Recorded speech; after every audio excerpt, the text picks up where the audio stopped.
Halo anak-anak semuanya, apa kabar? Semoga kalian semua selalu dalam keadaan sehat ya, dimanapun kalian berada. Baik, pada pertemuan kita kali ini, kita akan belajar tentang seorang tokoh yang bernama Yohanes Pembaptis. Mungkin beberapa di antara kalian baru pertama kali ini mengenal atau mendengar nama tokoh ini ya. Jadi kenapa sih Bu kita belajar mengenai Yohanes Pembaptis? Nah, tujuan dari pembelajaran kita kali ini yang pertama adalah agar kita mengenal sosok Yohanes Pembaptis. Yang kedua, agar kita memahami arti bertobat dalam kehidupan nyata sehari-hari. Yang ketiga, kita diutus untuk mengajak orang lain mengakui kesalahan dan dosa agar bertobat. Dan yang keempat, agar kita menumbuhkan sikap peduli kepada pertobatan orang lain. Baik, sekarang mari kita simak cerita atau kisah tentang Yohanes Pembaptis ini ya. Yohanes berkata kepada mereka, "Kalian harus berubah dan bertobat. Jangan pikir kalian hebat karena kalian bilang kalian anak Abraham. Itu tidak berarti kalian anak Allah." Banyak orang yang menemui Yohanes dan bertanya, "Apa yang harus kami lakukan supaya Allah senang?" Yohanes menjawab, "Kalau kalian punya 2 mantel, berikan satu kepada orang yang membutuhkan. Apa kamu tahu kenapa dia berkata begitu? Dia ingin mereka tahu bahwa mereka harus mengasihi orang lain." Yohanes berkata kepada pemungut pajak, "Kalian harus jujur dan jangan menipu orang." Dia berkata kepada prajurit, "Jangan terima suap atau berbohong." Imam dan orang Lewi juga menemui Yohanes dan bertanya, "Sebenarnya kamu ini siapa?" Semua orang mau tahu. Yohanes menjawab, "Saya orang yang berseru di padang belantara, yang menuntun orang-orang kepada Tuhan, seperti kata Nabi Yesaya." Orang-orang senang dengan apa yang diajarkan Yohanes. Banyak yang bertanya-tanya, apakah dia Mesias? Tapi Yohanes berkata, "Orang yang lebih berkuasa dari saya akan datang. Saya bahkan tidak layak melepas sandalnya. Saya membaptis dengan air, tetapi dia akan membaptis dengan kuasa kudus."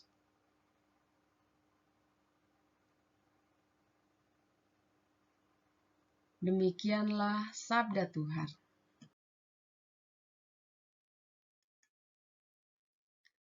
Baik, anak-anak semuanya, tadi kita sudah mendengarkan dan membaca bersama mengenai tokoh Yohanes Pembaptis.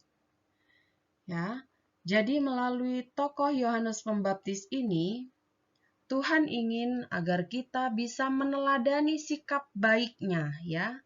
Tuhan ingin agar kita bisa meneladani sikap baik Yohanes Pembaptis. Meneladani itu berarti meniru hal yang baik dari tokoh Yohanes Pembaptis, yaitu yang pertama, berani menegur orang berdosa agar bertobat. Ya, jadi kalau kita tahu misalnya teman kita melakukan hal yang tidak benar, hal yang salah, atau hal yang berdosa, maka kita harus berani untuk menegurnya. Misalnya kita melihat teman kita mencontek, maka kita harus bilang, tidak baik teman kalau kita mencontek. Makanya kalau kita mau ujian atau ulangan, kita harus belajar terlebih dahulu. Karena kita harus mengerjakan soal dengan jujur. Begitu misalnya ya. Lalu yang kedua, hidup sederhana. Hidup sederhana di sini berarti hidup yang tidak berfoya-foya atau tidak berlebih-lebihan. Ya, bukan berarti hidup sederhana di sini kita harus selalu makan dengan nasi dan garam saja. Tapi di sini artinya kita hidup secukupnya, tidak berlebih-lebihan. Lalu yang ketiga, berani menyampaikan kebenaran. Ya, dimanapun kita berada, kita harus menerapkannya. Kita harus selalu menyampaikan kebenaran. Jangan sampai apa yang kita ucapkan itu adalah sesuatu kebohongan atau sesuatu hal yang tidak benar. Lalu yang keempat, melakukan pertobatan sejati. Ya, nanti di akhir Ibu akan membahas apa itu pertobatan sejati.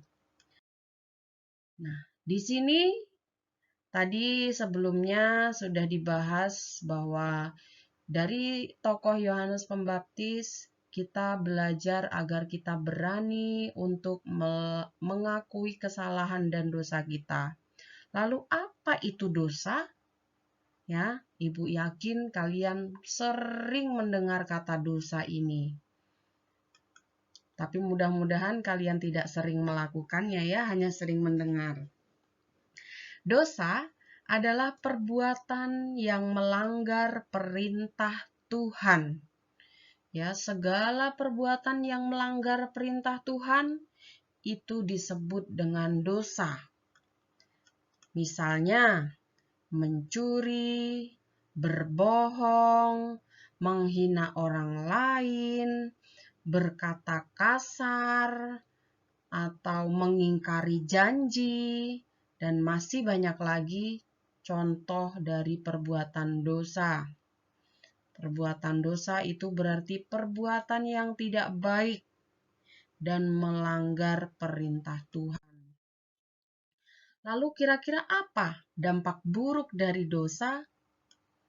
Ya, orang yang melakukan dosa biasanya hidupnya tidak akan tenang dan menderita secara batin karena merasa bersalah dan dikuasai oleh iblis. Yang kedua, dampak buruk dari dosa itu pasti merusak hubungan dengan sesama manusia dan dengan Tuhan. Ya. Yang ketiga, cenderung memikirkan dirinya sendiri atau egois. Yang keempat, biasanya perbuatan dosa itu pasti merugikan orang lain. Ya, pasti merugikan orang lain. Jarang sekali perbuatan dosa itu yang justru merugikan dirinya sendiri. Tapi pertama-tama biasanya merugikan orang lain. Manusia adalah makhluk sosial. Oleh karena itu, manusia dalam hubungannya dengan sesama manusia biasanya tidak luput dari dosa. Sebagai manusia, melakukan kesalahan adalah sesuatu hal yang wajar ya. Tidak ada manusia yang sempurna, pasti tetap sebaik-baiknya apapun usaha yang dilakukan sekali dua kali, biasanya manusia tetap jatuh ke dalam dosa. Ya, bukan berarti karena pernyataan manusia tidak pernah luput dari dosa, maka kita dibenarkan untuk selalu melakukan dosa. Itu tidak. Tapi yang terpenting adalah kita menyesalinya dan memperbaiki kesalahan itu dengan perbuatan-perbuatan baik dan berjanji untuk tidak mengulanginya lagi. Lalu apa yang harus dilakukan bila kita berdosa? Yang pertama yang harus dilakukan adalah mengakui kesalahan serta mengubah tutur kata dan perilaku kita. Ya, kalau kita memang merasa kita telah melakukan suatu perbuatan dosa, maka yang pertama harus dilakukan adalah kita mengakui bahwa kita salah dan kita harus mengubahnya yang pertama dari tutur kata kita atau perkataan kita, lalu dari perilaku atau perbuatan. Lalu bertobat artinya adalah meninggalkan perbuatan yang buruk dan mulai melakukan hal yang baik. Ya, kalau dahulu kita sering melakukan hal yang buruk, maka sebagai wujud doa kita harus mulai melakukan hal yang baik. Orang yang bertobat akan dibebaskan dari dosa dan kembali ke jalan yang benar. Bertobat tidak hanya sekedar menyesal, tapi juga berubah menjadi manusia yang lebih baik lagi. Dalam proses pertobatan itu ada 3 yang disebut proses pertobatan sejati. Ya, pertobatan sejati itu artinya adalah pertobatan yang sungguh-sungguh. Yang pertama, menyadari kesalahan, ya. Lalu kedua, meminta maaf. Kalau kita bersalah kepada sesama manusia, maka kita meminta maaf kepada orang tersebut. Kalau kita bersalah kepada Tuhan, kita meminta maaf kepada Tuhan. Yang jelas kita harus meminta maaf juga kepada Tuhan. Lalu yang ketiga, tidak mengulangi kesalahan tersebut, ya. Lalu kira-kira apa manfaat yang bisa kita ambil jika kita melakukan pertobatan dengan sungguh-sungguh?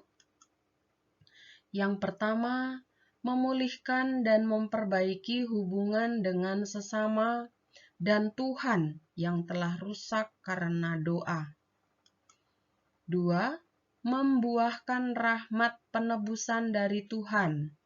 Rahmat penebusan itu artinya adalah rahmat pengampunan atau membuahkan pengampunan atau Tuhan memaafkan dosa kita. Lalu yang ketiga, menjadi manusia baru yang lebih baik. Manusia baru di sini adalah manusia, misalnya dulu manusia lama itu sering melakukan dosa, maka manusia baru adalah manusia yang dia sudah mengakui dosa-dosanya dan dia tidak mengulangi dosa-dosa tersebut, ya. Bukan berarti manusia baru itu artinya manusia yang baru dibeli dari toko. Nah, seperti itu.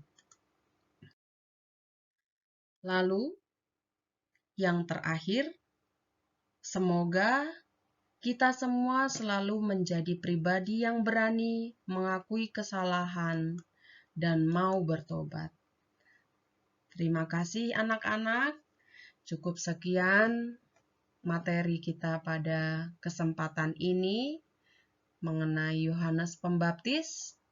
Mudah-mudahan kita semua bisa mencermati, melihat, dan meneladani sifat-sifat baik dari tokoh Yohanes Pembaptis. Terima kasih atas perhatiannya. Sampai jumpa di pembelajaran selanjutnya. Salam sehat.